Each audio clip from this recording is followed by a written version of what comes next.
Hello everyone, wishing you all a very good time. I again welcome you to Harshit Dikshit coaching. In this again we will be studying about the neat physics और motion in one dimension में अब जो हम लोग next पढ़ेंगे that is acceleration और this is part 6 of the video. तो acceleration में अगर हम लोग सबसे पहले बात करेंगे तो acceleration आपके पास दो तरीके से हम लोग पढ़ेंगे. पहला जो हम लोग पढ़ेंगे एक तो हम लोग पढ़ेंगे constant uniform acceleration, constant uniform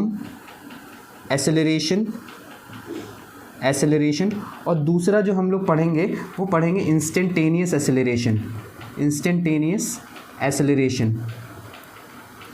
देखिए कांस्टेंट यूनिफॉर्म एक्सेलरेशन की अगर हम लोग बात करते हैं तो यहाँ पे यूजुअली जो फॉर्मूला हम लोग यूज़ करते हैं that is F net is equal to mass times the acceleration. और जो हमारी इक्वेशंस ऑफ मोशंस होती हैं जैसे कि ये v is equal to u plus a t है ना, s is equal to U T plus half A T square, ये सारी जो इक्वेशंस होती हैं वो सब कांस्टेंट यूनिफॉर्म एक्सेलरेशन के अंतर्गत आते हैं. v is equal to u plus a t है ना, और s is equal to U T plus half A T square, ये सारी जो इक्वेशंस होती हैं कांस्टेंट एक्सेलरेशंस की होती हैं. जब हम इंस्टेंटेनियस एक्सेलरेशन की बात करते हैं तो हम एक्सेलरेशन को डिफाइन करते हैं change in velocity with respect to time. तो यहाँ पे जो हमको एक्सेलरेशन मिलेगा वो आपको इंस्टेंटेनियस, जब हम डिफरेंशिएट करके या इंटीग्रेट करके करते हैं तो हमको इंस्टेंटेनियस एक्सेलरेशन मिल जाता है. तो आज ये वाले जो क्वेश्चंस हैं इसके क्वेश्चंस तो हम लोग बाद में लगाएंगे. अभी जो हम लोग जो देखेंगे वो इसका इंस्टेंटेनियस एक्सेलरेशन का एक एग्जाम्पल देखेंगे. ये वाला क्वेश्चन जो है 1995 में आ चुका है.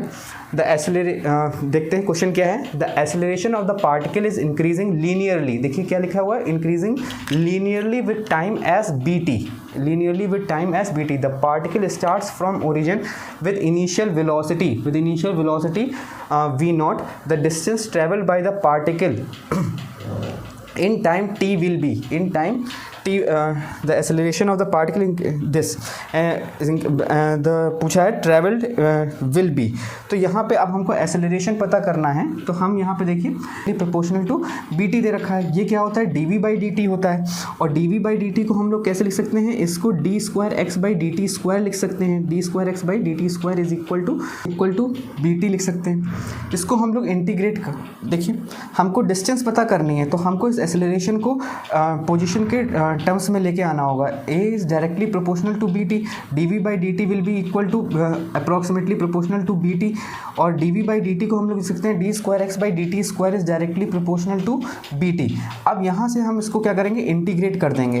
ये इधर से हमने इंटीग्रेट किया, इसको हमने इधर से इंटीग्रेट किया तो ये हो जाएगा dx by dt is equal to bt square by two plus some constant c. ठीक है. अब ये dx by dt क्या होता है, ये dx by dt actually is nothing but it is velocity. और हमको ये पता है, हमको इस कांस्टेंट ऑफ इंटीग्रेशन की वैल्यू चाहिए. तो कांस्टेंट ऑफ इंटीग्रेशन की वैल्यू के लिए हमें बाउंड्री कंडीशंस चाहिए होंगी. और बाउंड्री कंडीशंस हमको क्या मिलेगी, देखिए the particle starts from origin with initial velocity v naught, ये दिया हुआ है. तो मतलब विद इनिशियल वेलोसिटी मतलब at t is equal to zero velocity is equal to v naught, right. At t is equal to zero velocity is equal to v not.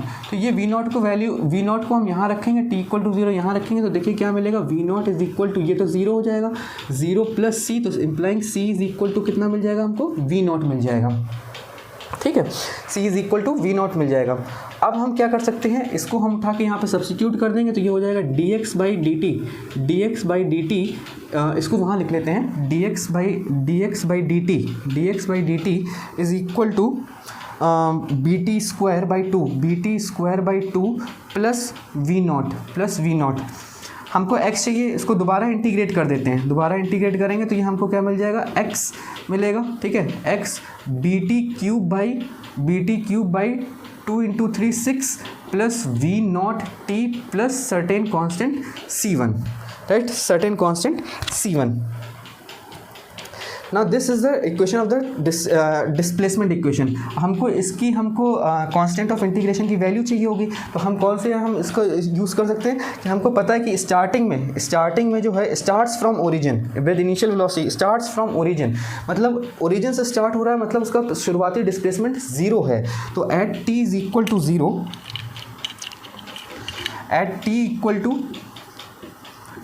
Eight t equal to 0 x is equal to 0। तो यहाँ पे इसकी value put करेंगे तो देखिए तो ये क्या आ जाएगा, c बराबर आ जाएगा 0, c will be equal to 0। तो हम इसको यहाँ पे सब्सटीट्यूट कर देंगे तो जो हमको इक्वेशन मिलेगी वो क्या मिलेगी, x is equal to B T cube upon 6 plus V naught T. ये है हमारा आंसर,